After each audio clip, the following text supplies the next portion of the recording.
అందరికీ హాయ్ అండి. Welcome back to my channel. ఈరోజు రెసిపీ వచ్చేసి బనానా డీప్ ఫ్రై.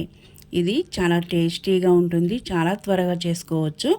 చాలా క్రిస్పీగా, స్పైసీగా, క్రంచీగా చాలా బాగుంటుంది. అలాగే చారు కానీ రసం కానీ వీటికి సూపర్ కాంబినేషన్ అని చెప్పచ్చు. ఇంత టేస్టీ అయినా క్విక్గా చేసుకునే ఈ బనానా ఫ్రై కావాల్సినవి ఏంటో ఎలా చేసుకోవాలో చూసేద్దాం.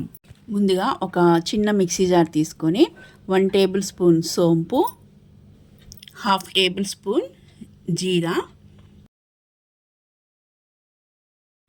1/2 టీ స్పూను మిరియాలు, ఒక 4 రెబ్బల వెల్లుల్లి, ఒక రెమ్మ కరివేపాకు. వీటిని చాలా కోర్సుగా మిక్సీ పట్టేసుకొని పక్కన పెట్టుకోవాలి. ఇప్పుడు 2 బనానాస్ తీసుకొని కొంచెం పొడవుగా, మరీ సన్నగా కాకుండా కొంచెం పెద్దగానే కట్ చేసుకోవాలి. అప్పుడే ఇవి ఫ్రై చేసినా కానీ అసలు మాడిపోకుండా క్రిస్పీగా, క్రంచీగా వస్తాయి. అలాగే కర్రీ చేసే ముందే ఇవి కట్ చేసుకోవాలండి, లేకపోతే బ్రౌన్ కలర్లోకి వచ్చేస్తాయి. ఇప్పుడు ఒక బాండీ పెట్టుకొని ఒక 6 నుంచి 7 టేబుల్ స్పూన్లు అంటే డీప్ ఫ్రైకి సరిపడా ఆయిల్ వేసుకొని వేడి చేసుకోవాలి. నెక్స్ట్ ఈ బనానా పీసెస్ అన్నీ ఆయిల్లో వేసి దగ్గరుండి వేయించుకోవాలి. ఈ ఆయిల్ కాస్త ఎక్కువ ఉంటేనే ఇవి అన్నీ క్రంచీగా, క్రిస్పీగా వేగుతాయి. అలాగే కలర్ మారవు. సో అందుకని ఇంత కొంచెం పెద్దగా కట్ చేసుకోవాలి. ఇవి ఒక 10 మినిట్స్లో బ్రౌన్ కలర్లోకి వచ్చేస్తాయి. నెక్స్ట్ ఇంత ఆయిల్ వేసినా కానీ ఈ ఆయిల్ అస్సలు పాడవదండి, కలర్ కూడా మారదు. ఈ ఆయిల్లో నుంచి ఇవి వేగగానే తీసేయాలి. ఈ ఆయిల్ కూడా పక్కకు పెట్టేసుకొని సేమ్ బాండీలో ఒక 2 టేబుల్ స్పూన్ ఆయిల్ వేసి వేడి చేసుకోవాలి. నెక్స్ట్ మనం ముందే రెడీ చేసి పెట్టుకున్న ఈ పౌడర్ని కూడా వేసి వేయించుకోవాలి. చాలా లో ఫ్లేమ్లో పెట్టుకొని వేపితే ఒక 1/2 మినిట్లో ఇది వేగిపోతుందండి చక్కగా.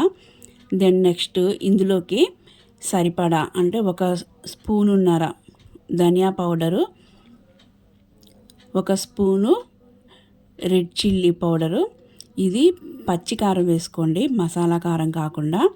దెన్ నెక్స్ట్ 1/2 టీ స్పూను పసుపు, ఇవి కూడా వేసి వేయించుకోవాలి. ఇవి కూడా ఒక 1/2 మినిట్లో వేగిపోతాయి. సో ఈ ప్రాసెస్ అంతా 1 మినిట్లో అయిపోతుంది. నెక్స్ట్ ఈ వేయించిన బనానా ముక్కలన్నీ వేసేసుకోవాలి. ఇవి కూడా ఆల్రెడీ మనం క్రంచీగా వేపాం కాబట్టి ఈజీగా త్వరగా ఫ్రై అయిపోతాయి. ఈ మసాలా పట్టేంత వరకు అంటే జస్ట్ ఒక 5 మినిట్స్ వేయించుకుంటే సరిపోద్ది. సరిపడా సాల్ట్ ఒక చిన్న టీ స్పూన్ సరిపోతుందండి.